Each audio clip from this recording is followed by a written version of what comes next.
कृष्ण भगवान की जय श्रीमद् भागवत महापुराण की जय श्री सुखदेव जी महाराज की जय जय श्री राधे श्री संत गजानन महाराज की जय। श्री संत गजानन महाराजांच्या दरबारामध्ये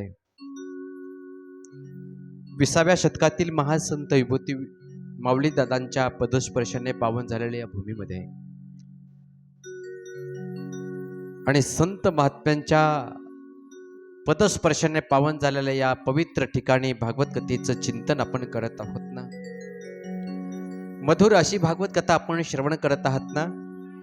या कथेचा अतिशय सुंदर प्रकारचा आस्वाद घेत असताना भगवान कृष्ण परमात्म्याची लीला आपण श्रवण करत आहात। अतिशय सुंदर प्रकारची कथा सुकाचार्य परीक्षिती राजाला सांगतायत। सुकाचार्य परीक्षिती राजाला सांगतात, राजा या ठिकाणी कृष्ण कथा ही अतिशय आनंद देणारी कथा आहे। कृष्ण परमात्म्याची लीला अतिशय गोड आहे, चरित्र शून्ययोग आहे। ऐकलं पाहिजे ना चरित्र, म्हणून चरित्राचं उच्चारण केलं पाहिजे। भगवंताच्या चरित्राचं उच्चारण करायचं। काय करायचं महाराज? आम्ही भगवंताच्या चरित्राचं उच्चारण, भगवंताचं चरित्राचं उच्चारण केल्यावर आम्हाला मिळेल काय महाराज? कारण आमच्या जीवनामध्ये जर भगवंताचं चरित्र उच्चारण करून काही मिळत नसेल तर करायचं कशा करता, वेळ घालवायचा कशा करता महाराज? आमच्या पाठीमागे एवढा उद्योग आहे, घरामध्ये सगळं उद्योग आहे, काम आहेत, आणि एवढं सगळं काम उद्योग सोडायचा आणि इथं प्रपंचामध्ये एवढं कष्ट करायचं आणि तुमच्या करता महाराज इथं येऊन कथित ऐकत बसायचं, काय फायदा होईल आम्हाला? आपल्या जीवनामध्ये प्रपंचातलं दुःख निवारण करायचं असेल ना तर या कथेमध्येच यावं लागतं। प्रपंचातल्या दुःखाचा विसर पाडणारी कथा म्हणजे भागवत कथा आहे। आपल्या जीवनामध्ये प्रपंचामध्ये आलेल्या संकटाचं निवारण करण्याची ताकद जर कोणत्या ग्रंथामध्ये असेल तर ते श्रीमद भागवत नावाच्या ग्रंथात आहे। म्हणून भागवताची कथा ऐकत जा। ऐकत असताना अतिशय सुंदर प्रकारची कथा या ठिकाणी आज कथेचा 7वा दिवस आहे। 7वा आपण पूर्णत्वाकडे आपली कथा जात आहे। आता कथा पूर्णत्वाकडे जात असताना सुंदर प्रकारचं कृष्ण परमात्म्याचं चरित्र या ठिकाणी आपण श्रवण करत आहोत। कृष्ण परमात्म्याची लीला ऐकत असताना अतिशय गोड कथा या ठिकाणी सांगत असताना भगवंताच्या चरित्रातल्या अनेक लीला आपण पाहिलेल्या आहेत। आता अतिशय सुंदर प्रकारची कथा, जी कथा आपण आवडीने ऐकणार आहोत त्या कथेचं वर्णन आहे। अतिशय सुंदर प्रकारचं चरित्र शुकदेव परीक्षिती राजाला या ठिकाणी शुकताल या ठिकाणी सांगतायत। शुकताल विशाल वटवृक्षाच्या खाली शुकाचार्य परीक्षिती राजा व्यास गादीवरती बसलेले आहेत। समोर परीक्षिती राजा समोर बसलेला आहे, शुकाचार्य व्यास गादीवर आहेत आणि व्यास गादीवर उभा राहून बसून त्या ठिकाणी शुकाचार्य परीक्षिती राजाचा उद्धार व्हावा म्हणून एक एक कथा परीक्षिती राजाच्या मनापर्यंत पोहोचवण्याचं काम करीत आहे। परीक्षिती राजाच्या मनातले मरणाची भीती दूर करण्याचं काम आमचे शुकाचार्य महाराज करत आहे। आज प्रत्येकाच्या जीवनामध्ये भीती आहे, ती मरणाची। कोणती भीती? आपल्याला सर्वांना एक मरणाची। मरण कोणाला आवडत नाही? मरण कोणाला आवडतं का? मरण कोणाला आवडत नाही। मर हा बोल न सहाती। मर म्हटलं एखाद्याला तर मन तो शब्द सुद्धा सहन होत नाही। एखाद्याला मर म्हटल्याला सहन होत नाही। मग या ठिकाणी मृत्यू कसा माणसाला आवडेल? मृत्यू आवडत नाही ना माणसाला। प्रत्येकाला या ठिकाणी जावं लागतं, परंतु मरण कोणाला आवडत नाही। आणि ते मृत्यू चुकवणारी कथा जर कोणती असेल तर ती भागवत कथा। परीक्षिती राजाला सांगितलं, राजा या ठिकाणी लक्षपूर्वक काही कृष्ण परमात्म्याच्या लीला तो श्रवण करत असताना या ठिकाणी त्या कथेचा विचार तुम्हाला सांगतो। भगवान श्री कृष्ण परमात्म्याच्या कथेतली शुकाचार्य सांगतात कथा की कृष्णाशी सखा कश्चित ब्राह्मणो ब्रह्मवित्तम। कृष्णाशी सखा म्हणजे मित्र, बाळपणीचा मित्र आहे भगवान कृष्ण परमात्म्याचा। कोण? त्याचं नाव आहे सुदामा। सुदामा नाव नाही सांगितलं। विरक्त इंद्रियार्थीषु विरक्त आहे, अतिशय त्या ठिकाणी विरक्त अवस्था जीवन जगत आहे। अतिशय सुंदर प्रकारचं जीवन त्या ठिकाणी जगत आहे। प्रपंचामध्ये आनंदी जीवन जगत असताना प्रपंचामध्ये अतिशय गरिबीची परिस्थिती आहे ना, नाजूक परिस्थिती ना, गरिबी आहे। घरामध्ये जर पाहिलं तर 18 विश्व दारिद्र्य आहे। घरामध्ये खाण्यापिण्यासाठी काही नाहीये. स्वतःच्या अंगावरती फाटलेले कपडे आहेत सुदामदेवाच्या. पत्नीच्या अंगावरती जीर्ण वस्त्र आहे. मुलांच्या अंगावरती सुद्धा जीर्ण वस्त्र आहेत, कपडे फाटलेले आहेत. मुलं विचारतात, बाबा आम्हाला कपडे चांगले कधी भेटतील ते सांगा ना.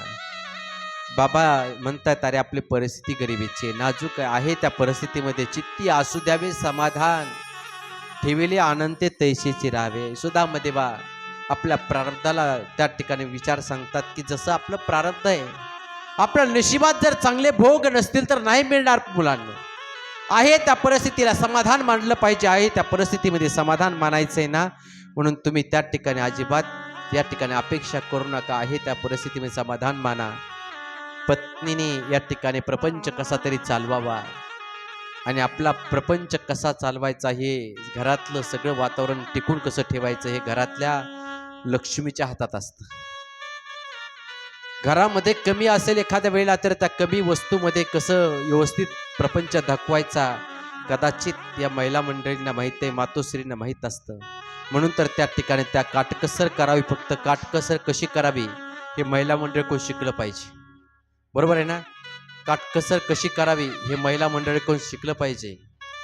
महिला मंडळी काटकसर करण्यामध्ये तरबेज असतात बरं का. एक बाई आपल्या मालकाला म्हटले, मालक तुम्हाला काही कळत नाही, तुम्ही वस्तू एखाद्याने किती किंमत सांगितली की तेवढी किंमत देतात आणि वस्तू घेऊन येतात, तुम्हाला काही कमी जास्त करता येत नाही का. काही काय म्हटले, तुम्हाला काही कमी जास्त करता येत नाही का. एखाद्याने किंमत सांगितली की लगेच तुम्ही देतात आणि वस्तू घेऊन येतात, जरा काटकसर करी जरा प्रपंचामध्ये. म्हटलं ते म्हणला, कशी काटकसर करायची सांग ना तुम्हाला.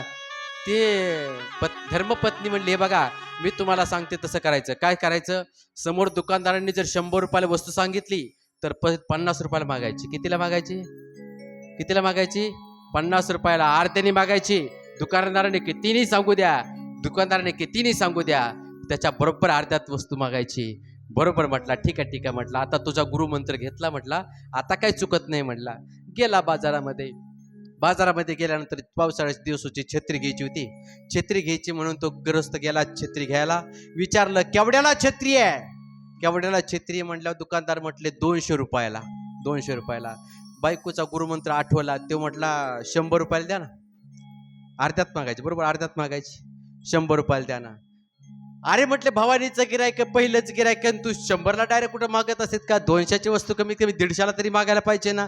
अरे 100ला कुठं मागत असत का. कमीत कमी जाऊ दे म्हटले, 150 रुपये दे, 150 रुपये. ते म्हटलं 75ला देता का. काय म्हणलं, 75ला. अर्ध्यात मागायचं ना. दुकानदार जे म्हणेल त्याच्या अर्ध्यात मागायचं. अरे काय त्रास द्यायला लागला राव. म्हणला, सकाळी भवानीचं गिरायक पहिलंच गिरायकन राव, नाट लावायला लागला तू. अरे एवढं 150ची वस्तू 75ला, पहिल्यांदा 100ला मागितली, आता 75लाच मागायला लागलाय. जाऊ दे, पहिल्यांदा 100 म्हणलास तर 100 तरी दे बाबा. ते म्हणला 50ला देतो का. 50ला. अरे कायच व्हायता काय म्हणला 50ला. अरे 50ला कुठे छत्री असते का. अरे 50ला छत्री असते का. कमीत 80 रुपयाला घे, 40ला देतो का. ते म्हणला, लईच वैताग देऊ नका गड्या, एक फुकट घेऊन जा म्हणला. 2 देता का. 1 मागायचं. अर्थात या ठिकाणी माणसाला काटकसर कशी करावी हे सांगायचंय मला. अर्थात काटकसरीचं उदाहरण सांगितलं, थोडंसं फ्रेश करण्याकरता फवारणी केली थोडीशी. अर्थात पुढे जायचंय आपल्याला. सुदामदेवाच्या पत्नीने काटकसरीने आपला प्रपंच चालवावा. सुदामदेवाने 2-4 घरची भिक्षाटन करावे, भिक्षा करून मागून जीवन जगावं. अर्थात माणसाच्या जीवनामध्ये भिक्षा मागून जीवन जगावं लागतंय ना. आणि अर्थात या ठिकाणी आम्ही आज तुमच्या समोर उभे आहेत. आम्ही सगळेच ही महाराज मंडळी आहेत. आम्ही सगळे गरीब घरातले आहेत. बघा, आम्ही सगळे प्रत्येक जण गरीब घरातला असतो. पण एक उदाहरण सांगतो आमचं, ऐका.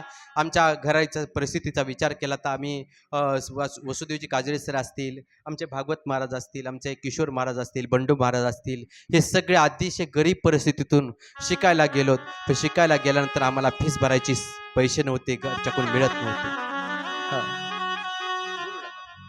फीस भरण्याकरता पैसे नव्हते त्यावेळेस. त्या ठिकाणी फीस भरण्याकरता पैसे नसायचे ना. पैसे नसल्यानंतर मग आम्ही फीस भरत नसायचो. तेवढी भरण्याची ताकद नव्हती आमची. त्यावेळेला आम्हाला तिथं मधुकरी मागावं लागायची. मधुकरी मागावं लागायची. मधुकरी मागायला जावं लागायचं ना. मधुकरी मागायला जावं लागायचं. कधी कधी मधुकरी कमी मिळायची. त्या कमी मिळाल्यानंतर कधी कधी अर्धी भाकर आम्हाला वाटायला यायची.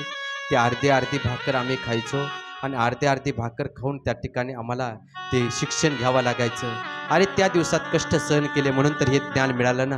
त्या काळात जर आम्ही हे शिक्षण घेतलं नसतं, ते मिळालं नसतं, तर आम्हाला आज काजळे सरांना कोणी ओळखलं नसतं. त्या काळामध्ये ते त्रास सहन केला नसता तर आज आम्हाला कोणी ओळखलं नसतं ना. मधुकरी काय शिकवते ऐका. मधुकरी आपल्या जीवनातला अहंकार घालवायला शिकवते.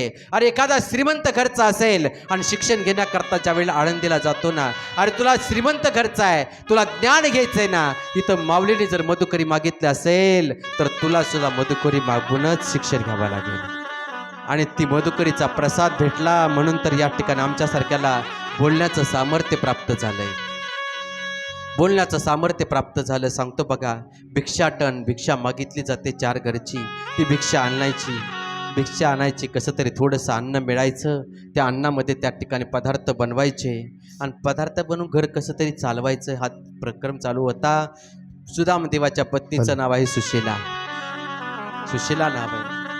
सुशीला नाव असताना तेवढ्यामध्ये त्या ठिकाणी सुदामदेवाच्या पत्नीने सांगायचं, अरे पतिदेव, मी असं ऐकलं तुमच्या जीवनामध्ये काहीतरी चांगला योग होता, काहीतरी चांगल्या मित्राची भेट होती तुम्हाला झालेली.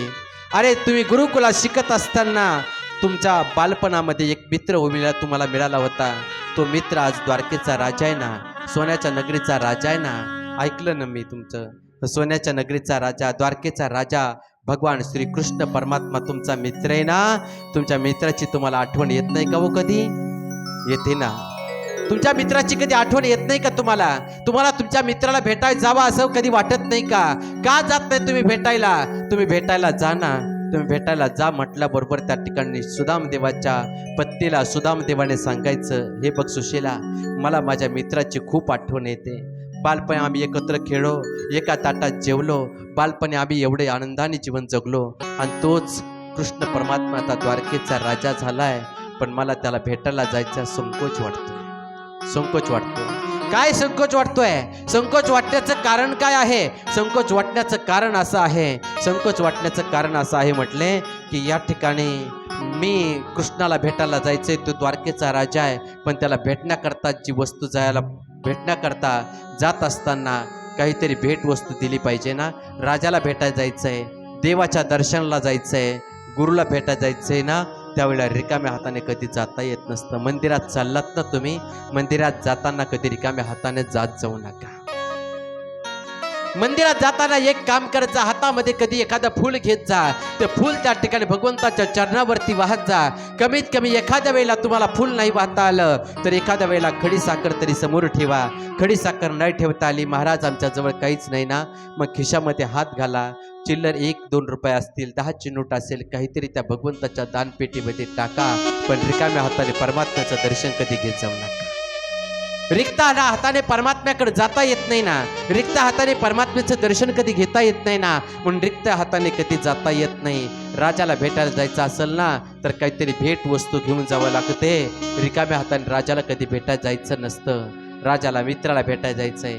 अरे माझ्या बालपणीचा मित्र आहे, द्वारकेचा राजा आहे, साक्षात परमात्मा आहे तो. त्याला भेटायला जाताना मला काहीतरी भेट वस्तू नेली पाहिजे ना. आपल्या घरात तर त्याला देण्याकरता काही नाही. धर्मपत्नीने सांगितलं, काळजी करू नका पतिदेव, चिंता करू नका. एवढी शंका आहे तुमच्या मनामध्ये. अरे कृष्णाला भेट वस्तू द्यायची पाहिजे, देण्याकरता तुमच्याकडे वस्तू नाही असं तुम्हाला वाटतंय म्हणून तुम्ही तुमच्या मित्राला भेटायला जात नाहीत ना. काळजी करू नका, चिंता करू नका. या ठिकाणी मी व्यवस्था करते. त्यातमध्ये सांगितलं जातं 2-4 घरचे तांदूळ जमा केले. तांदूळ कधी पोहे म्हणतात बरं का, अभंगामध्ये पोहे आहेत, श्लोकामध्ये तांदूळ आले. कदाचित तांदळाचेच पोहे तयार करतात ना. अर्थात त्या ठिकाणी 2-4 घरचे ते पोहे जमा केले. कोणाचे भुगा झालेले आहेत, कोणाचे त्या ठिकाणी साबीत आहेत, कोणाचे जाड पोहे आहेत, कोणाचे कागदी पोहे आहेत. असे पोहे 2-4 घरचे एकत्र केले. सुशीला हुशार आहे, चतुर आहे.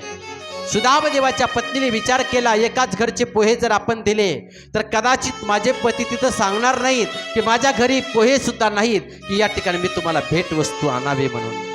पोहे सुद्धा नाहीत एवढं वाटतंय. आणि म्हणून त्या ठिकाणी पोहे सुद्धा नाहीत.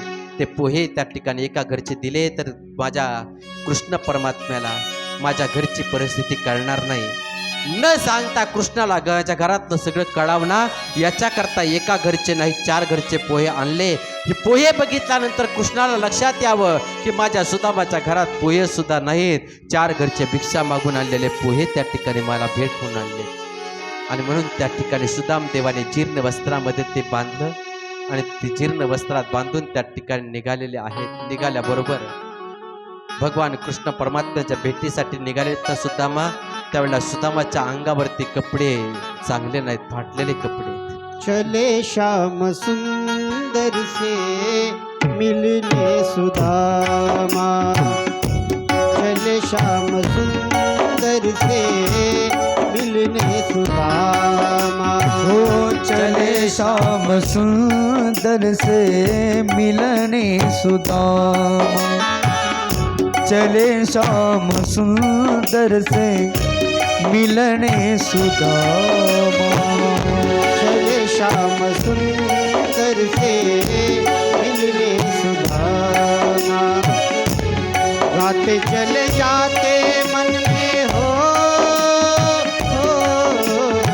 हरि बोल। गाते चले जाते मन में हरे कृष्ण रामा, चले श्याम सुंदर से मिलने सुदामा, चले श्याम सुंदर से मिलने सुदामा, हो गाते जाते मन में हरे कृष्ण रामा, गाते जाते मन में हरे कृष्ण रामा, चले श्याम सुंदर से मिलने सुदामा, चले श्याम सुंदर से मिलने सुदामा, हरे कृष्ण सर्वांनी म्हणायचे हरे पाठीमागे. कृष्ण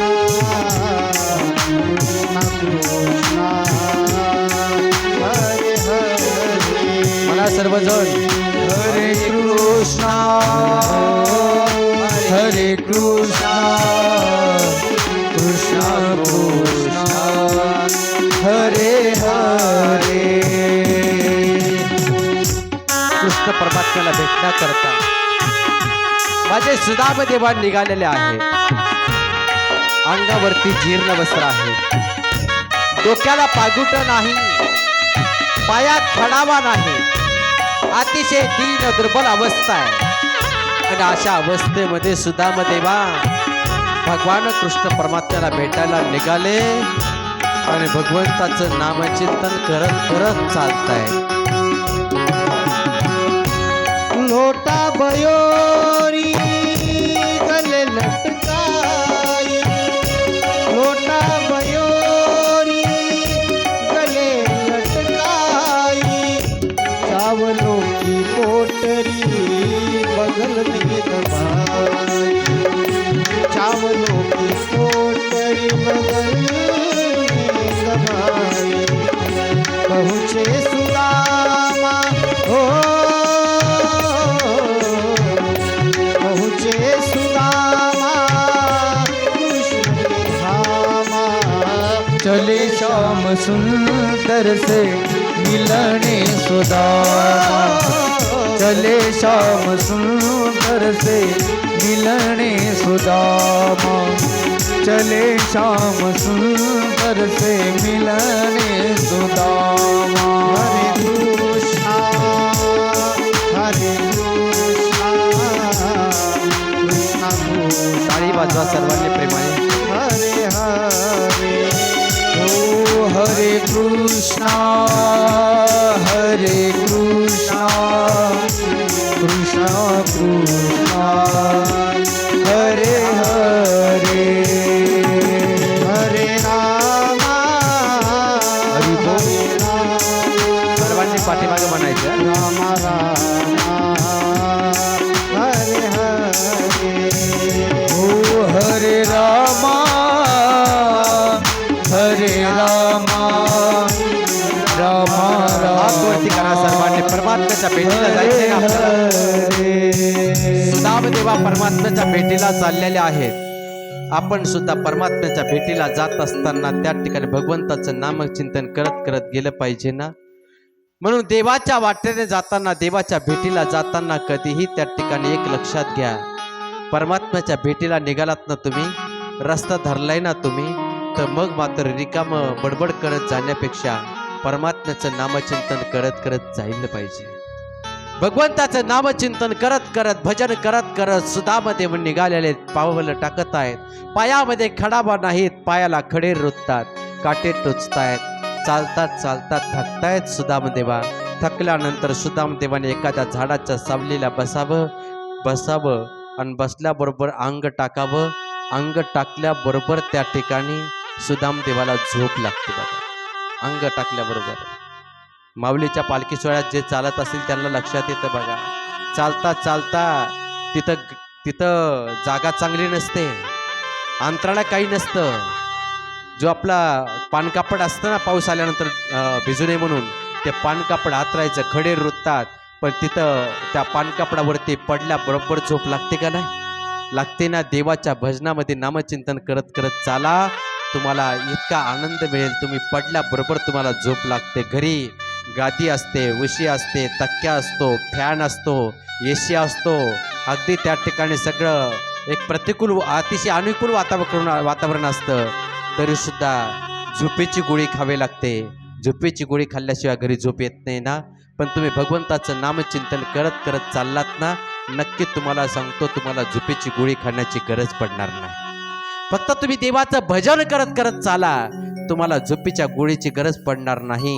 म्हणून आपल्या जीवनामध्ये या ठिकाणी परमात्म्याचं नामस्मरण आपल्याला फार मोठी ऊर्जा देतं. म्हणून परमात्म्याचं नामस्मरण करत करत सुदामदेवा निघालेले आहेत. सुदामदेवाने आराम करावा, झोपावं, झोप लागावी, आणि झोप लागल्याबरोबर आमच्या परमात्म्याने यावं आणि त्या सुदामदेवाचे पाय दाबून द्यावे, पायातले काटे काढावे. त्या ठिकाणी पुन्हा उठलं की चालायला ऊर्जा येते. चालत चालत चालत चालत सुदामदेवा निघाले. सुदामदेवा त्या ठिकाणी आता जवळजवळ द्वारकेपर्यंत येऊन पोहोचले. मजल दर मजल करत सुंदर अशी द्वारका नावाची नगरी दिसू लागली. अरे सोन्याची नगरी दिसते, प्रकाश पडलेला आहे, अतिशय सुंदर वातावरण दिसतंय. नक्की माझ्या कृष्णाचीच नगरी असली पाहिजे, माझ्या कृष्णाची नगरी असली पाहिजे. म्हणून कृष्णाची नगरी समजून त्या ठिकाणी नगरीच्या जवळ जवळ जातात. विचारलं, अरे कोणतं गाव आहे, कोणतं गाव आहे, कोणतं नगर आहे? त्यावेळेला विचारल्यानंतर विचारलेला माणूस सांगतोय, ही द्वारका नगरी आहे, द्वारका आहे.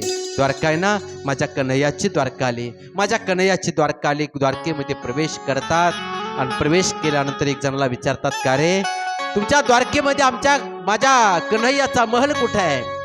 अरे तुमच्या द्वारकेचा राजाचा महल कुठे आहे? त्याला विचारलं, तो विचारतोय, अरे तुम्हाला आमच्या राजाची काय गरज आहे? तुम्हाला आमच्या राजाचं नाव काय विचारताय? महल कशा करता विचारताय सांगा ना. असं म्हटल्याबरोबर त्या ठिकाणी सांगतात, आमच्या राजाचा तुमचा काय संबंध आहे? असं सुदामाला विचारलं एक जणाने.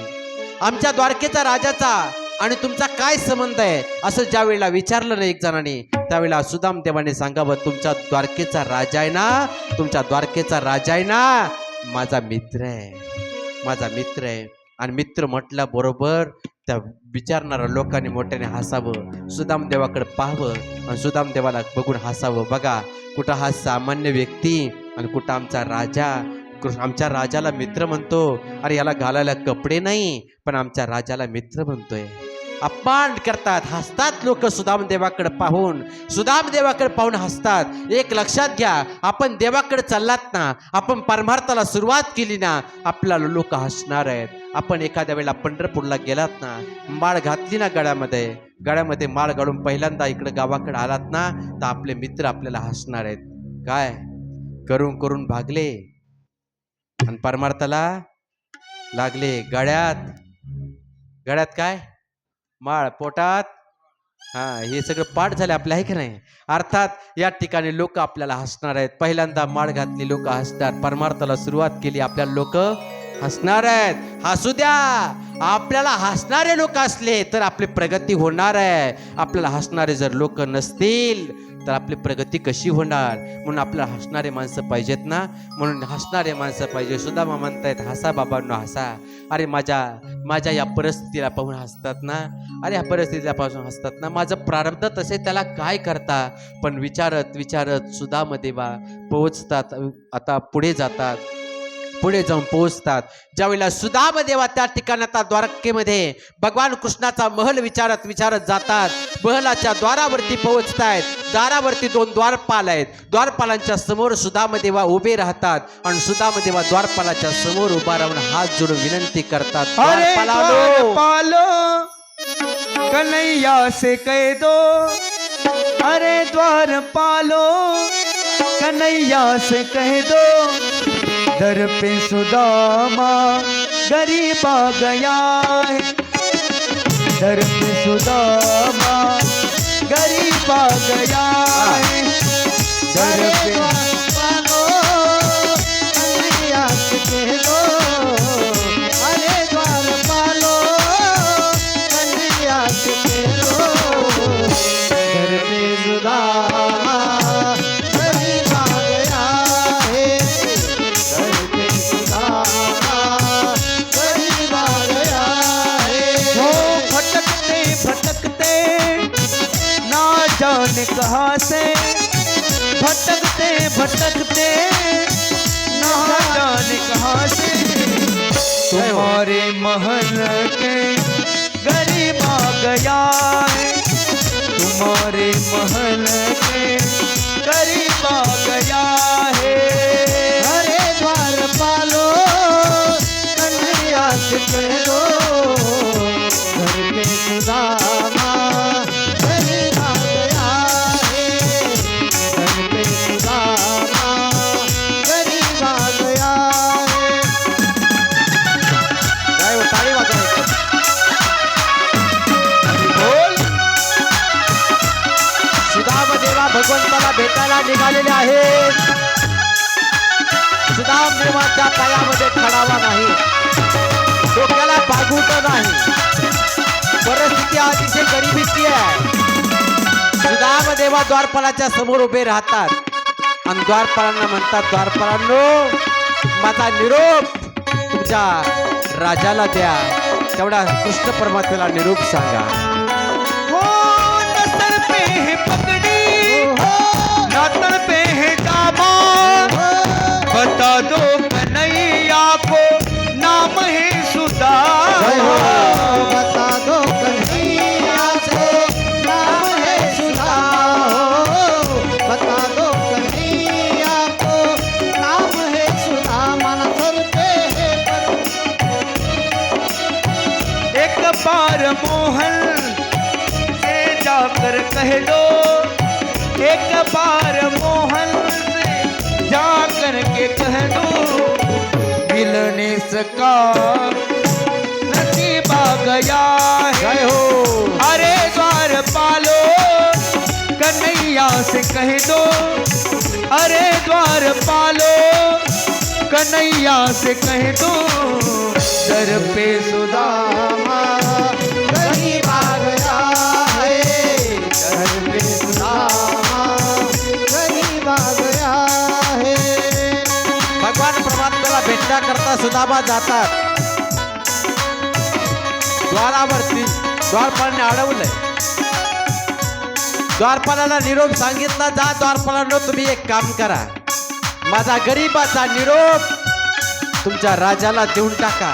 तुमच्या राजाला सांगा, न सर पे पगडी, सर डोक्यावर पगडी नाही, न तर पे जामा, आपल्या जीवनावरती अंगामध्ये कपडे चांगले नाहीत आणि आपलं नाव त्या ठिकाणी सुदामा सांगत आहे असा निरोप सांगा.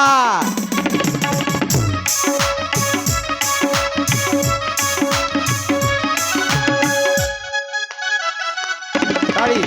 चले आए मोहन लगाया गले से सुदामा को मोहन, लगाया गले से सुदामा को मोहन, लगाया गले से सुदामा को मोहन। हो सुनते ही दौड़े चले आए मोहन लगाया गले से सुदामा का मोहन। लगाया गले से सुदामा को मोहन हरि बोल। लगाया गले से सुदामा को मोहन जय हो। हुआ रुक्मिणी को बहुत अचंबा, हुआ रुक्मिणी को बहुत अचंबा, यह मेहमान अजीब गया है।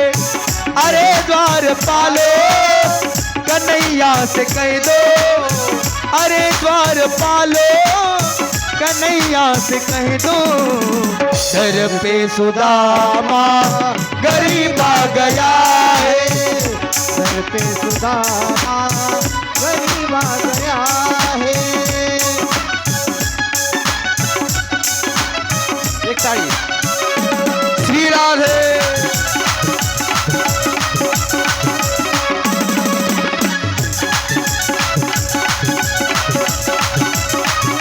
हरि बोल।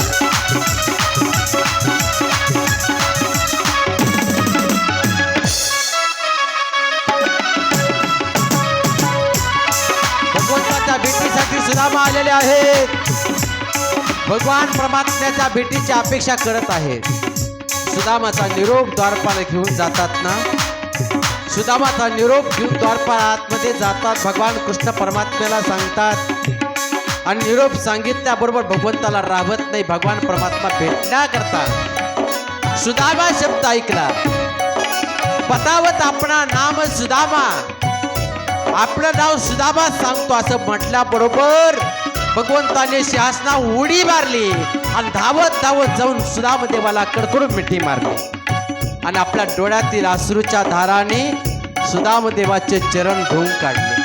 बराबर में अपने हरि बोल। सुदामा बिठाए, चरण आंसुओं से शाम ने धुलाए हो। चरण आंसुओं से शाम ने धुलाए, चरण आंसुओं से शाम ने धुलाए।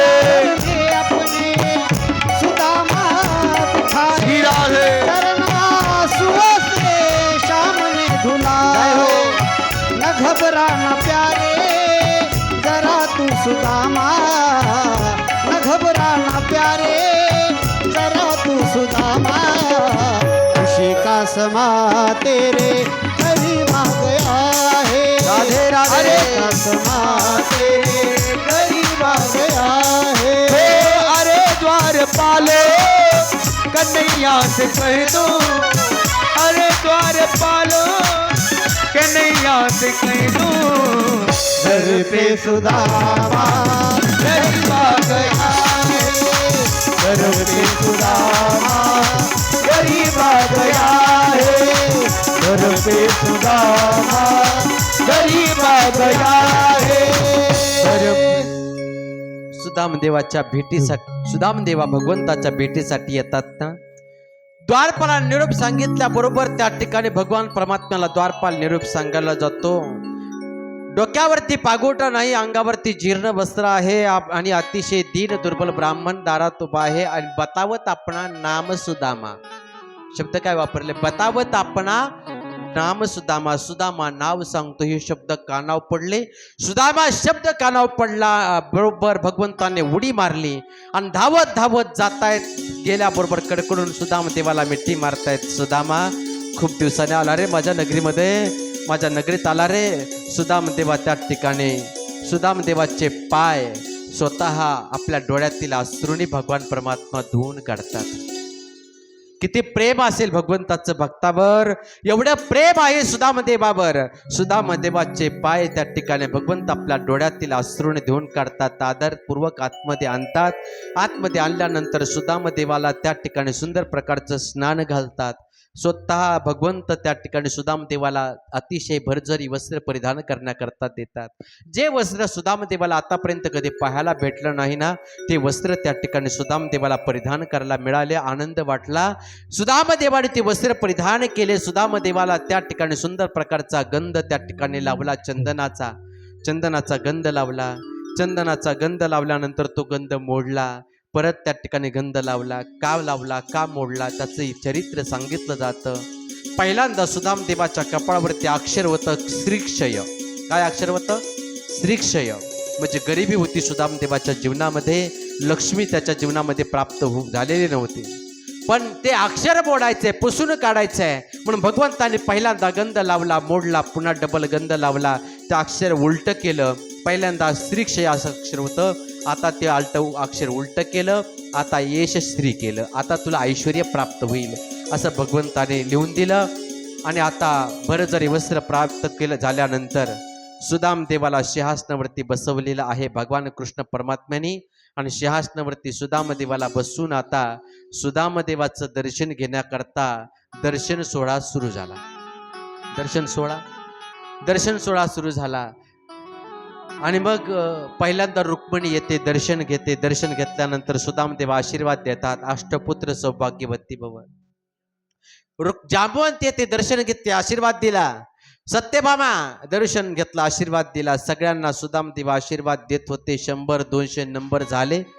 आणि 100-200 नंबर झाल्यानंतर सुदामदेवाला चालून चालून भूक लागली होती. आणि किती प्रवास केला होता, अतिशय एवढा प्रवास केल्यामुळे थकले होते सुदामदेवा. आणि थकल्यानंतर त्या ठिकाणी एवढे दर्शनला बारी पाहिली. आणि दर्शनला बारी पाहिल्यावर सुदामदेवा कृष्ण परमात्म्याला म्हणतात, कन्हैया मी येणार आहे द्वारकेमध्ये, हे तू आधी काय बॅनर लावले होते का चौकामध्ये? माझी काय जाहिरात केली होती का? बीड दर्शनला बातमी दिली होती का सुदामदेवा आपल्या नगरीमध्ये येणार आहे म्हणून? अरे मग सुदामदेवा या ठिकाणी येणार आहे म्हणून काही जाहिरात केली होती का? एखाद्या ग्रुपवर मेसेज टाकला होता का? काय केलं होतं सांग ना. अरे म्हटलं तसं काहीच केलं नाही सुदामा. अरे तसं काहीच केलं नाही. मग एवढे लोक माझ्या दर्शनाकरता का आलेत? एवढे सगळे लोक माझ्या दर्शनाकरता का आलेत अचानक?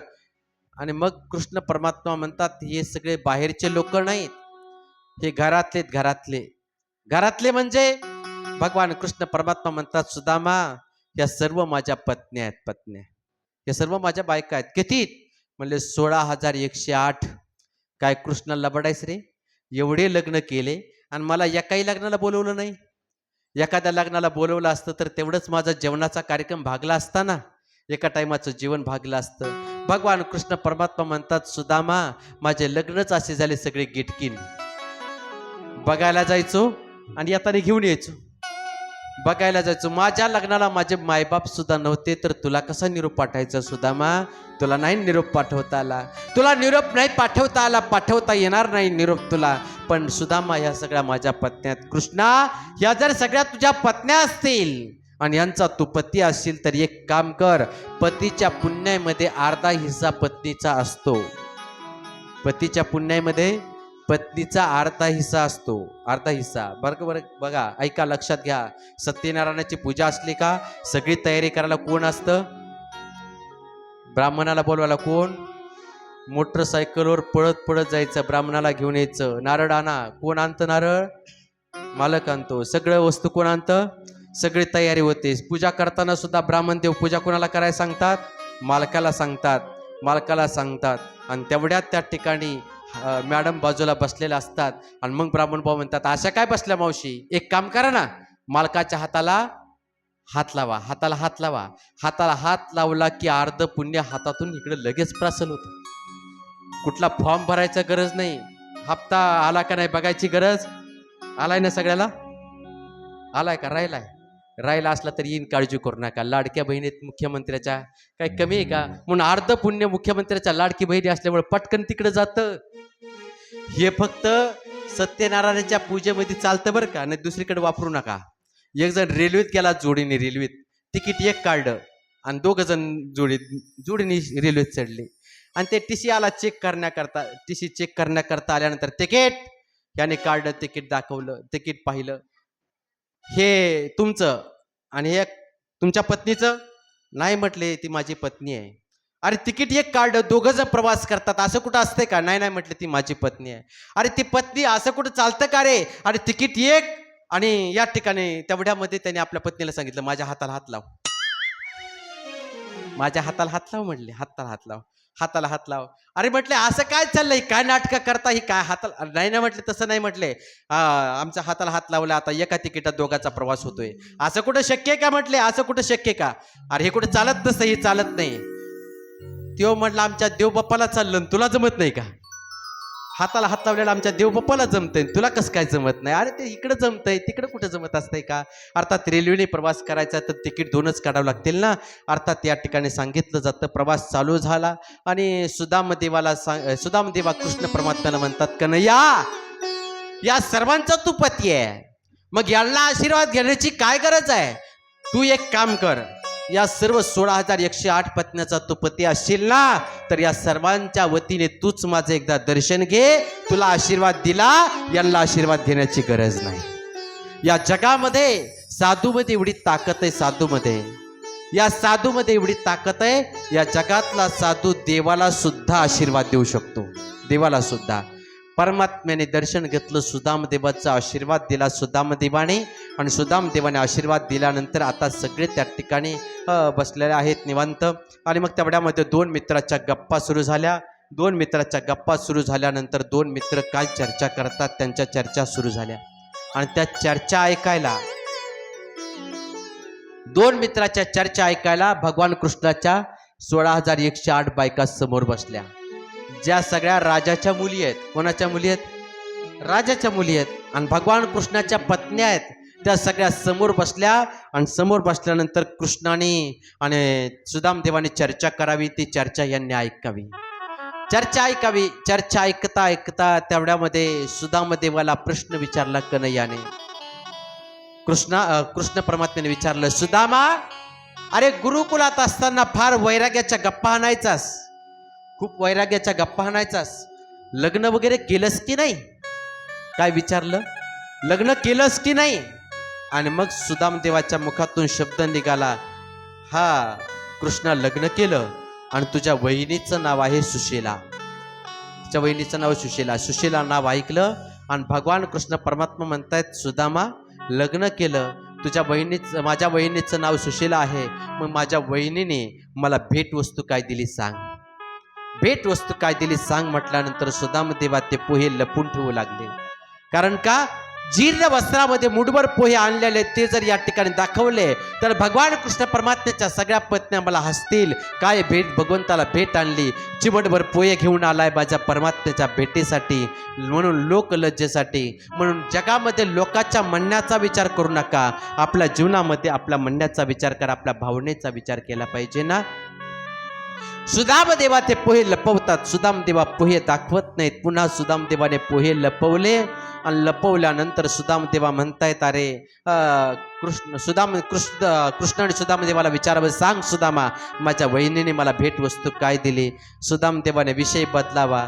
सुदामदेवाने सांगावं, कृष्णा अरे कन्हैया आपलं गुरुकुलात असताना किती आनंद होता, काय गुरुकुलामध्ये शिक्षण होतं, काय तो आनंद होता, काय सांदीपन ऋषीच्या आश्रमात आनंद होता.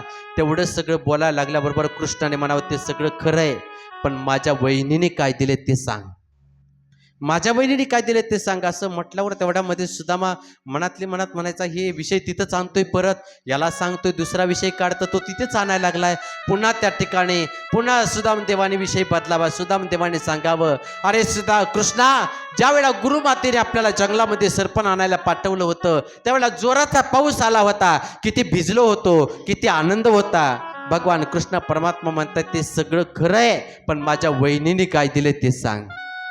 मग आता सुदामा चिडतात. सुदामा म्हणतात, कृष्णा मला वाटलं तू द्वारकेचा राजा झाल्यानंतर तुझा स्वभाव बदलला असेल, कदाचित तुझ्या स्वभावामध्ये बदल झाला असेल, पण तुझा खोडकर स्वभाव अजून गेला नाही. पण सुदामा, आता जर तू गप बसला नाहीस ना, तर तू बालपणी काय करत होता हे सगळं मी तुझ्या पत्न्यांना सांगन बरं का, बालपणी काय करत होता. भगवान कृष्ण परमात्मा म्हटले, सुदामा तुला काय सांगायचे ते सांग, काय सांगायचं तेच सांग माझ्या पत्न्याला. अरे मी लहानपणी चोऱ्या करीत होतो, मी लहानपणी खोड्या करत होतो, गवळणी मला हाणीत होत्या, हे सगळं ऐकूनच त्यांनी माझ्याशी लग्न केलंय. त्यांना काय सांगायची गरज आहे, हे सगळं माहिती त्यांना. फक्त तू एक सांग, माझ्या वहिनीने काय दिलंय. आता मात्र परमात्मा त्या ठिकाणी ओळखतो. सुदामा माझा चिमटभर पोहे कसे दाखवावेत म्हणून लाजतोय ना, पण त्या ठिकाणी लाजण्याची गरज नाही. भगवान कृष्ण परमात्मा सुदामा देवाच्या मनातला भाव ओळखतात. ते पोहे जीर्ण वस्त्रात बांधलेले मुठभर पोहे हिसकावून घेतात. हिसकावून घेतल्यानंतर ती पोह्याची गाठ सोडतात. गाठ सोडल्यानंतर पहिला घास उचलतात आणि सुदाम देवाचे पोहे आवडीने खायला सुरुवात करतात. पोहे सुदाम देवाचे आणि पक्के मारी कोरडे कोरडे पोहे, का त्याला तेल मीठ नाही काही नाही, कोरडेच पोहे. पहिला घास उचलला मुखामध्ये टाकला, दुसरा घास उचलला मुखामध्ये टाकला, तिसरा घास उचलून मुखात टाकणार. रुक्मिणीने हात धरला, थांबा मालक, सगळे पोहे खाता, सगळे पोहे तुम्हीच खाता का, आम्हाला द्या ना प्रसाद काही. मनातली मनात त्या ठिकाणी प्रार्थना केली, भगवान तुम्ही जर सगळेच सुदामदेवाचे पोहे खाल्ले ना, तर कदाचित आम्हाला सुद्धा त्या सुदामदेवाच्या घरी तुमच्या सहित सेवा करायला दासदासी म्हणून जावं लागेल, तुम्हाला नौकर व्हावं लागल आणि आम्हाला त्या सुदामदेवाच्या घरच्या दाशा बनावं लागल. याच्याकरता आम्हाला सुद्धा थोडा प्रसाद द्या ना. म्हणून सगळ्यांना तो प्रसाद दिला जातो आणि सुदामदेवा राहतात. सुदामदेवा बसतात. बसल्यानंतर सुदामदेवाला 6 वाजता कृष्ण परमात्म्याने एक प्रश्न विचारला. बरोबर 6 वाजता 6ला प्रश्न विचारला आणि प्रश्न विचारला, सुदामा अरे कसं चाललंय तुझं, बरं चाललंय का, बरं चाललंय का. आता सुदामदेवाच्या प्रपंचाचा विचार केला, बरं चाललंय का सुदामदेवाचं, सुदामदेवाच्या घरात काय आनंद आहे का. पण सुदामदेवाच्या चेहऱ्यावर ते प्रसन्नता आहे. सुदामदेवा म्हणतात, कृष्णा माझ्यासारखा सुखी या जगात कोणी नाही. काय म्हणतात, माझ्यासारखा सुखी. खरं पाहिलं तर घरात काहीच नव्हतं, आपल्याकडे काही नसलं तरी सुद्धा आपलं चित्त जर समाधानी असेल तर त्याच्यासारखं सुख या जगात कोणतं नाही. आणि तो खरा श्रीमंत आहे. एवढंच एक वाक्य सांगतो, ऐका, एक वाक्य सांगतो, समाधान श्रीमंतीमध्ये नाही, समाधान जीवनामध्ये मानण्यामध्ये आहे, सुख मानण्यामध्ये. आमिर के जीवन में जितना महत्व सोने की चैन का होता है, वाक्य नीट ऐका, आमिर के जीवन में जितना महत्व सोने की चैन का होता है उतना ही महत्व गरीब के जीवन में चैन से सोने का होता है. श्रीमंताच्या जीवनामध्ये सोन्याच्या चैनीला जेवढं महत्व आहे ना, तेवढं गरीबाच्या जीवनामध्ये सुखाने झोप येते ना, त्याला तेवढं महत्व आहे. म्हणून श्रीमंती असण्यापेक्षा समाधान असलं पाहिजे ना. सुदामदेवाच्या घरामध्ये गरिबी जरूर आहे, पण सुदामदेवाचं चित्त समाधान आहे. म्हणून बघा नाथ महाराज भागवतामध्ये एक ओबी सांगतात. काय सांगतात, ज्याच्या जीवनामध्ये भरपूर धन आहे पण त्याचं चित्त जर समाधान नसेल, खरा दरिद्री कोण, खरा दरिद्री कोण. कोटी आस्था गाठी धन, काय शब्द आहेत बघा, कोटी आस्था गाठी धन, ज्याचे चित्त नाही समाधान, परम दरिद्री जाणतोय ही लोकी. ज्याच्या चित्तामध्ये समाधान नाही, किती असलं तरी सुद्धा त्या ठिकाणी समाधान ज्याचं चित्त होत नाही ना, तो सगळ्यात मोठा दरिद्री आहे. म्हणून माणसाला कितीही मिळालं तरी माणसाला अजून मिळावं असं वाटतंय, अजून मिळावं, अजून मिळावं, अजून मिळावं, आणखीन मिळालं पाहिजे. पण किती मिळालं आपल्या जीवनातल्या आशा थांबणार नाहीत बघा. अंगम गलितम पलितम मुंडम दशन विहितम जातुम तुंडम ऊर्ध्वोपि यात्वा गृहीत्वा दंडम तदपि नमुंचति चाशा पिंडम. आपल्या जीवनामध्ये शेवटचा क्षण जरी आला ना, शेवटचा क्षण आल्यानंतर माणसं सांगत असतात, आता शेवटचा क्षण आहे, आता डोळे झाकणार आहे. त्या टायमाला सगळे म्हणतात, बाबा बाबा आता तुम्ही रामराम म्हणा. काय म्हणा, रामराम म्हणा, रामराम म्हणा. तरी त्या बाबाच्या तोंडाला रामराम येत नाही. बाबा म्हणतात, अरे पोरा हो, तुम्ही सगळे इथं बसलात, शेतातलं काय वाट लागली असेल ना, शेतातलं सगळं वाट लागली असेल ना. अर्थात या ठिकाणी माणसाला मरणाच्या वेळेला सुद्धा प्रपंच सुटत नाही, प्रपंच सुटला पाहिजे ना. म्हणून प्रपंच या ठिकाणी मला सांगायचं काय, आपल्या प्रपंचामध्ये कितीही असू द्या धन, पण आपलं चित्त जर समाधान नसेल तर ते धन आपल्या कामाचं नाही, ते दारिद्र्य आहे बघा. म्हणून गरिबी आहे. म्हणून बघा माणसाच्या जीवनामध्ये भिक्षुक वेगळा, भिकारी वेगळा, भिकारी वेगळा, भिकारी वेगळा. एक भिकारी त्या ठिकाणी, भिकारी सुद्धा आता लय तराचे निघाले. भिकारी सुद्धा आता वेगवेगळ्या तराचे निघाले, भिकारी सुद्धा आता चमत्कारिक निघाले. एक आम्ही असा प्रवास करत होतो, प्रवास करत असताना एक भिकारी आला आणि भिकारी आल्यानंतर आमच्या जवळ लक्ष देऊन ऐका, माझ्याकडे लक्ष द्या, इकडे लक्ष द्या, इकडे लक्ष द्या, सर्वांनी इकडे बघा. कथा अतिशय गोड आहे. एक भिकारी सुद्धा आता भारी झालेत बरं का, भिकारी सुद्धा भारी झालेत आता. एक भिकारी आला आणि भिकारी म्हटला, महाराज मला 5 रुपये द्या. पटकन खिशात हात घातला. भागवत कथेमध्ये चिल्लर आले होते, पैसे 5 रुपये होते, पटकन 5 रुपये काढले. तुम्ही दिलेले 5 रुपये आम्हाला काय करायचे, तुमच्याकडून घ्यायचे, कोणाला तरी द्यायचे आहेत. अर्थात त्या ठिकाणी 5 रुपये दिले, त्या भिकाऱ्याच्या हातात ठेवले. पुन्हा पुढं गेला, पुन्हा वापस आला. म्हटला, महाराज अजून 5 रुपये द्या ना. काय म्हटला, अजून 5 रुपये द्या ना. मी म्हटलं, अरे मूर्ख आहेस का म्हटलं, अरे पहिल्यांदा 5 रुपये दिले, आता डबल 5 रुपये कशाला मागतो, कशाला पाहिजेत. ते म्हणला, माझ्या मैत्रिणीला. काय म्हणला, माझ्या मैत्रिणीला. अरे म्हटलं, भिकाऱ्याला कुठं मैत्रीण असती का, भिकाऱ्याला कुठं मैत्रीण असती का. मी त्याला विचारलं, भिकाऱ्याला कुठं मैत्रीण असती का. ते म्हटला, भिकाऱ्याला मैत्रीण नसती, पण मैत्रिणीच मला भिकारी केले, मैत्रिणीमुळे मी भिकारी झालोय. अर्थात मैत्रिणींनी मला भिकारी केले ना, म्हणून अर्थात आता भिकारी सुद्धा अवघड झाले. अर्थात भिकारी वेगळा आणि भिक्षुक वेगळा. आपल्याकडे गरिबी असावी आणि गरिबी असताना सुद्धा आपलं चित्त समाधान असावं, तो खरा श्रीमंत आहे. सुदामदेवाला विचारल्याबरोबर सुदामदेवा त्या ठिकाणी सांगतात की आता सुदामदेवा म्हणतायत, कृष्णा आता लय झालं, मला सुखाचे दिवस आहेत माझ्या जीवनामध्ये, चांगलं सुख आहे माझ्या प्रपंचामध्ये. आता किती दिवस तुझ्या नगरीमध्ये राहायचं, मला वापस गेलं पाहिजे ना, मी आता जायचंय वापस, मला दे ना परवानगी. त्यावेळेला परवानगी ती म्हटल्याबरोबर नौकराला सांगितलं, एक काम करा, सुदामदेवाचे जुने कपडे आणा, ते येताना घालून आलेले फाटलेले कपडे. कदाचित सुदामदेवाला असं वाटलं, एवढे कपडे तरी माझ्यासोबत येतील, तेवढं कपड्याचं तरी भागल. पण सुदामदेवाच्या अंगावरचे कपडे भगवंताने काढून घेतले, जुने कपडे दिले. कारण भगवान परमात्मा देतो, पण दिलेलं कळू देत नाही, दाखवून नाही की मी दिले म्हणून. भगवान परमात्मा त्या ठिकाणी जुने कपडे देतात. सुदामा निघाला वापस, आणि वापस निघाल्यानंतर तेवढ्यामध्ये भगवान कृष्ण परमात्मा विश्वकर्माला आज्ञा करतात, विश्वकर्मा, माझ्या सुदामाला अशी नगरी प्राप्त झाली पाहिजे, जशी सोन्याची द्वारका आहे तसंच पोरबंदर नावाचं गाव त्या ठिकाणी सोन्याचं झालं पाहिजे आणि ती सुदामपुरी असली पाहिजे. म्हणून सोन्याची नगरी त्या ठिकाणी निर्माण करून दिली. इकडे सुदामदेवा वापस आले. जिथं आपली झोपडी होती तिथं मोठा सोन्याचा महल दिसू लागला. अरे कोणाचा हा महल आहे, एखाद्या श्रीमंताला माझी घर झोपडीची जागा आवडली असेल, त्यांनी माझी झोपडी कुठेतरी बांधून दिली असेल आणि या ठिकाणी त्यांनी महल बांधला असेल. म्हणून विचारावं, कोणाचा हे महल. द्वारपाल होते दारामध्ये. द्वारपाल म्हणतात, ही आमच्या सुदामदेवाची नगरी आहे, सुदामदेवाची. कुठे आहे तुमचे सुदामदेवा, हे द्वारकेला गेलेले आहेत. अरे मग तो मीच आहे. सुदामदेवाची पत्नी कुठे म्हटले, बोलवा सुदामदेवाच्या पत्नीला बाहेर. सुदामदेवाची पत्नी ज्या वेळेला बाहेर येते ना, त्यावेळेला सुदामदेवाच्या पत्नीच्या अंगावरती पहिल्यांदा जाताना फाटके कपडे होते, पण ज्या वेळेला वापस सुदामदेवा येतात ना, त्यावेळेला सुदामदेवाच्या अंगावरती भरजरी शालू होता, अंगावरती अलंकार होते, कानात सुंदर प्रकारचे अलंकार होते, अतिशय अलंकार गळ्यामध्ये होते. एवढे अलंकार पाहिले आणि मग त्या ठिकाणी लक्षात आलं, अरे माझ्या परमात्म्याने दिलं, पण कसं दिलं हे मला कळलं नाही. म्हणून परमात्मा देतो, पण घेशी तेव्हा देशी, ऐसा अशी उदार. अगोदर घेतो आणि नंतर देतो, हे चरित्र या ठिकाणी सांगितलं जातं. चरित्र पुढे भरपूर आहे. सुदामदेवाची कथा शुकाचार्य परीक्षिती राजाला सांगतात. पुढे सांगतात की भगवान कृष्ण परमात्म्याच्या घरामधील काही मुलं त्या ठिकाणी उन्मत्त होतात आणि जांबवंतीचा सांब नावाचा मुलगा आहे.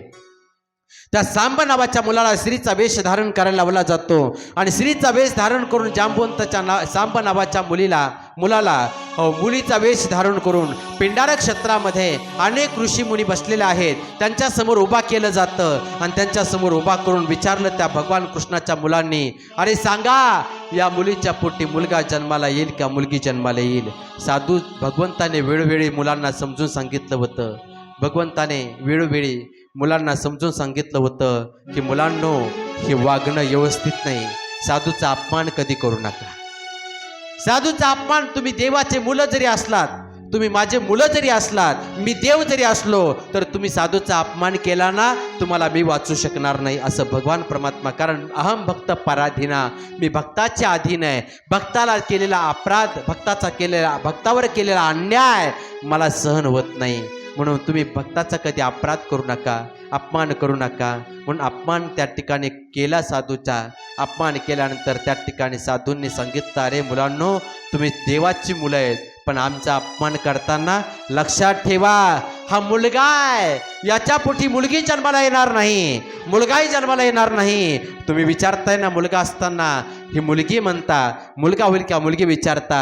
आम्ही सांगतो तुम्हाला, याच्या पोटी मुलगा जन्माला येणार नाही, मुलगी जन्माला येणार नाही. एक लोखंडाचं मुसळ प्रगट होईल आणि ते लोखंडाचं मुसळ पूर्ण यदुकुळाचा संहार करेल.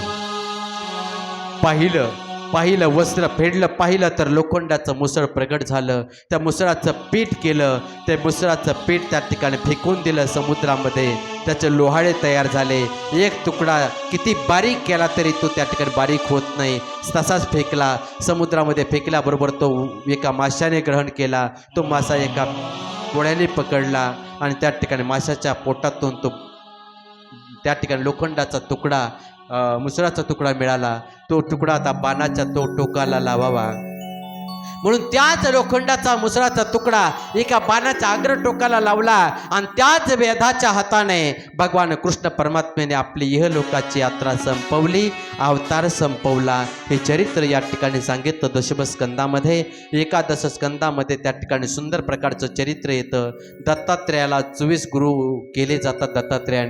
दत्तात्रेयाच्या 24 गुरुचं वर्णन त्या ठिकाणी केलं. ऐका, भगवान कृष्ण परमात्म्याच्या घरामध्ये मुलं होते, पण भगवान कृष्ण परमात्म्याच्या मुला असताना या ठिकाणी संपत्ती भरपूर होती, पण भगवान कृष्ण परमात्म्याच्या मुलावर संस्कार द्यायचे मात्र नव्हते, संस्कार नव्हते. म्हणून बघा, आपल्या घरामध्ये संपत्ती असावी आणि त्या संपत्तीला संस्कृतीची जोड असावी.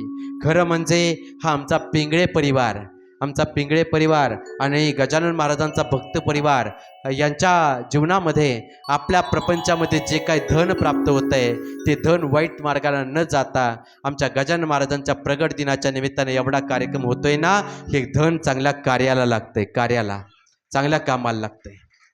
म्हणून बघा, आपण व्यर्थ कुठंतरी खर्च करण्यापेक्षा या ठिकाणी संत गजानन महाराजांच्या प्रगट दिनाच्या निमित्ताने एवढा उत्सव करताना हे सत्कारने लागलेलं धन आहे. म्हणून आपल्या खिशातून 10 रुपये जर आपल्या या परमार्थाला लागले ना, आपल्या प्रपंचातील कष्टाचा पैसा जर आपल्या परमार्थाला लागला ना थोडासा, तर या ठिकाणी नक्कीच आपल्या प्रपंचामध्ये या ठिकाणी आपल्या प्रपंचामध्ये संस्कृती टिकून राहते.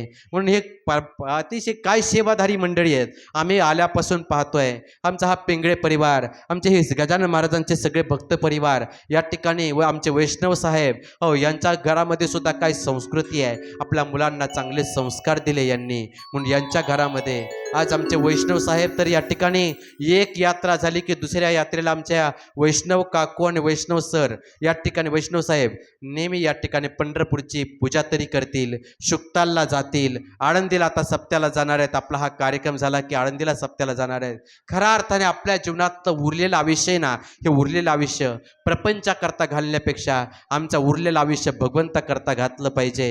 या वैष्णव परिवार, आमचे वैष्णव साहेब, वैष्णव काकू एवढे उदार अंत करणारे परमार्थ करतात. आमच्या वैष्णव साहेबाकरता, वैष्णव काकू आणि या पिंगळे परिवाराकरता एकदा जोरदार टाळ्या वाजवा. गजानन महाराजांच्या भक्त परिवाराकरता एकदा जोरदार टाळ्या वाजवा. कारण हे आमचे सगळे मंडळी अतिशय, आमचे सुनील भाऊ अतिशय या ठिकाणी किती सेवा करतात. आमचे हे सगळीच मंडळी किती सेवा करतात. आमचा अभिषेक भैया किती धावपळ चालू असते. अर्थात सगळेच मंडळी, महिला मंडळी सुद्धा अतिशय तन मन धनाने, कोणी भाकरीची सेवा करतं, कोणी कोणती सेवा करतं. म्हणून चांगला परमार्थ करा. दत्तात्रेयाने 24 गुरु केले. कोणते 24 गुरु केले? त्या गुरुचं वर्णन या ठिकाणी केलेलं आहे. दत्तात्रेयाने जो जयाचा घेतला गुण, तो म्या गुरु केला जाण. गुरुशी आले अपारपण, जग संपूर्ण गुरु दिसे. सगळं जग गुरु दिसतंय आणि म्हणून या ठिकाणी गुरु दिसतंय. आणि म्हणून या ठिकाणी आता या ठिकाणी दत्तात्रेय 24 गुरुचं वर्णन 11व्या स्कंदामध्ये येतं. 12व्या स्कंदामध्ये 4 प्रकारची त्या ठिकाणी भक्ती सांगितली. प्रत्येक युगामध्ये देवाच्या प्राप्तीचं साधन वेगळं सांगितलं. प्रत्येक युगामध्ये देवाच्या प्राप्तीचं साधन वेगळं. कृतयुगामध्ये देवाचं ध्यान केलं की देवाची प्राप्ती व्हायची. त्रेतायुगामध्ये देवाचे यज्ञ केला की देवाची प्राप्ती व्हायची. द्वापार युगामध्ये देवाची पूजा केली की देवाची प्राप्ती व्हायची. आता कलियुगामध्ये मात्र हे साधनाचा अभाव झाला. कारण कलियुगामध्ये ध्यान करायचं म्हटलं तरी आपल्याला ध्यान लागत नाही. आपण जर देवपूजा करताना ध्यान केलं, ध्यान डोळे झाकून बसलं तर भगवंताची मूर्ती आपल्या डोळ्याला दिसायला पाहिजे ना, भगवंताची मूर्ती आपल्याला डोळ्याला दिसायला पाहिजे ना. पण आपल्या डोळ्याला सिरियल दिसते, सिरियल आहे का नाही, मालिका दिसते, आपल्या डोळ्याला डबा करायचा दिसतो. हे सगळं आपल्या प्रपंचातल्या आठवणी येतात ना. नाही, आपल्या प्रपंचामध्ये ह्या सगळ्या आठवणी आपल्याला डोळे झाकल्याबरोबर दिसतात. म्हणून कलियुगामध्ये ध्यान करणं शक्य नाही. योग याग विधी येणे नवे सिद्धी, वायाची उपाधी दंभधर्म. या साधनामुळे आपल्या जीवनामध्ये दंभधर्म वाढेल ना. म्हणून या ठिकाणी हे साधनं करायचे नाहीत. हे साधनं आता करता येणार नाहीत ना. द्वापार त्रेतायुगात यज्ञ केला की देवाची प्राप्ती व्हायची, यज्ञ केला. आता यज्ञ करणं शक्य आहे का? यज्ञ करायचा म्हटला तर यज्ञामध्ये तूप लागतं, तूप लागतं.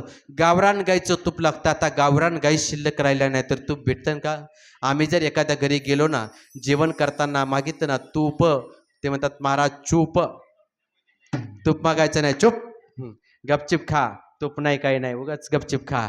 अर्थात या ठिकाणी तूप आता गावरान गाई शिल्लक राहिला नाही तर तूप कधी मिळणार? तूप मिळत नाही ना. म्हणून या ठिकाणी पुढे ऐका, पुढे यज्ञ करणं, यज्ञामध्ये हातीच्या सोंडे एवढी तुपाची धार सोडावी लागते. असं गावरान गाईचं तूप, एवढं तूप मिळणार नाही. म्हणून यज्ञ करणं कलियुगामध्ये शक्य आहे का? बोला, यज्ञ करणं शक्य आहे का? बोला, इकडं बघा. आज झाले, आता आपलं काय थोडं राहिले. आता उद्याच्याला थोडाच आपला कार्यक्रम राहणार आहे. उद्या काही जास्त आपल्याला कथा पाहता येणार नाही ना. म्हणून आजच्या दिवस या ठिकाणी लक्ष देऊन ऐका. आधी पुन्हा कधी आपले भेट होईल सांगता येणार नाही ना. पुन्हा कधी भेट होईल सांगता येईल का आपली? पुन्हा या ठिकाणी भेट कधी होईल सांगता येणार नाही. म्हणून भगवंताचा संदेश, भागवताचा संदेश माझ्या कुवतीप्रमाणे, माझ्या जीवनामध्ये बुद्धीच्या क्षमतेप्रमाणे जे ग्रहण केलंय ते तुमच्यासमोर मांडण्याचा प्रयत्न करत आहे. ऐका, कलियुगामध्ये यज्ञ करणं शक्य नाही. द्वापार युगामध्ये पूजा केली की देवाची प्राप्ती व्हायची, पूजा केली की. आता पूजा करणं सुद्धा आपल्याला शक्य नाही. पूजा करणं शक्य आहे का? पूजा करायला बसल्यानंतर माणसाचं मन बाहेर पडतं, बाहेर. मी एकदा एका घरी, त्यावेळेस माझ्याकडे 4 व्हीलर गाडी नव्हती, एका गावी कीर्तनाला गेलो, मुक्कामाला थांबलो. सकाळी मी आपलं विष्णू सहस्त्रनाम म्हणत होतो, तेवढ्यात त्या घराचा मालक पूजा करायला लागला. आणि पूजा करता करता बायकोला म्हटलं, त्या कोंबड्या कोंडल्या का कोंबड्या? पूजा करताना जर कोंबड्या आठवत असतील तर काय पारमार्थ आहे का? अर्थात असं पूजा जमल का? ह्या पूजेने देव प्रसन्न होईल का? असा पूजा. एक जण तर पूजा करायला बसला आणि पूजा करायला बसल्यानंतर दारात कुत्रं आलं. दारात कुत्रं, त्याला बोलायचं नव्हतं. हातात रंगनाथाची मूर्ती होती आणि रंगनाथाची मूर्ती समोर कुत्रं आलं, मारायला काय दिसत नव्हतं म्हणून रंगनाथाची मूर्तीच त्याने फेकून मारली कुत्र्याला. रंगनाथाची मूर्ती. आता देवाला जर फेकून कुत्र्याला हाणत असेल तर काय पूजा प्रसन्न होईल का? देव आपल्यावर कृपा करेल का? अर्थात कलियुगामध्ये पूजा करणं शक्य नाही. मग महाराज, कलियुगामध्ये आम्हाला देवाला प्राप्त करायचं, मग आम्ही काय करावं?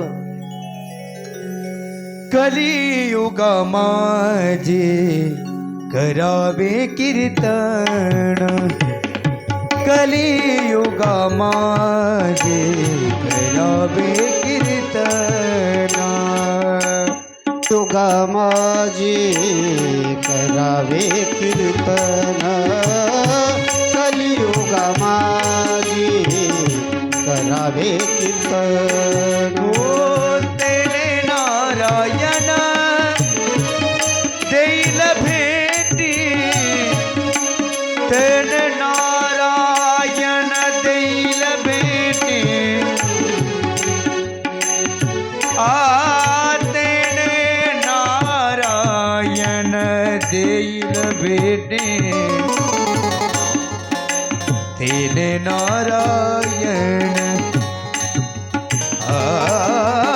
तेने नारायण देईल भेटी. हो,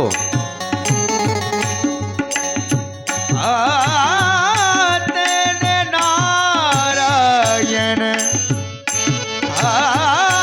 तेने नारायण देईल, तेने नारायण,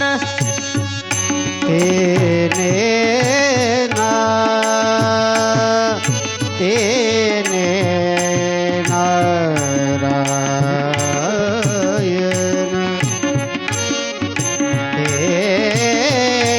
नारायण, श्री राधे.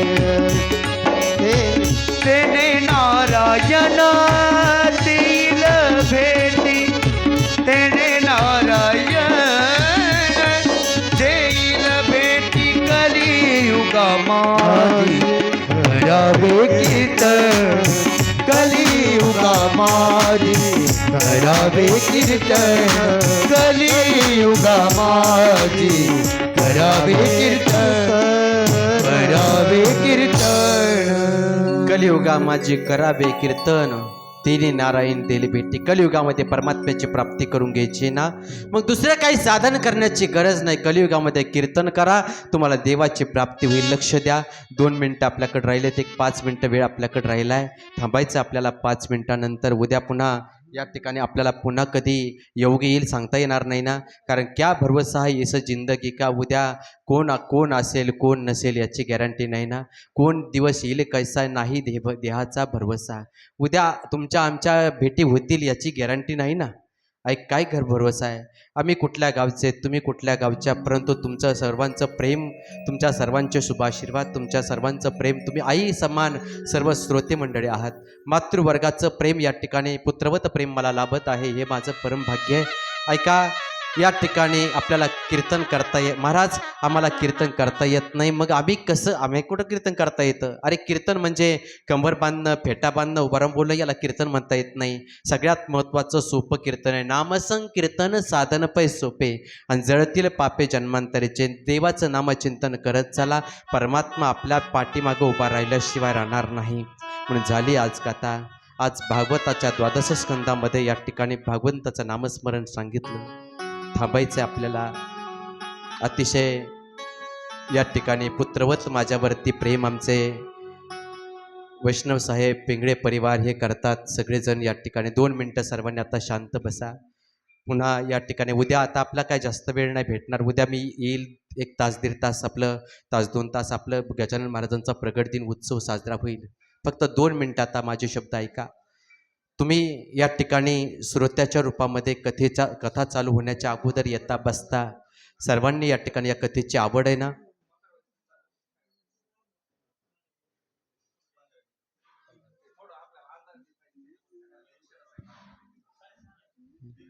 हां, चालेल चालेल.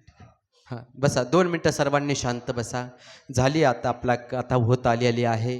सर्वांना या ठिकाणी अतिशय सर्व लांब लांबून येतात. प्रत्येकांच्या मनामध्ये भाव असतो. महाराज हां.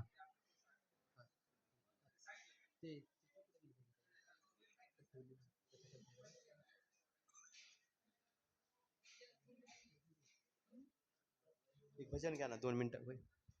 2 मिनटं भजन करा सर्वांनी.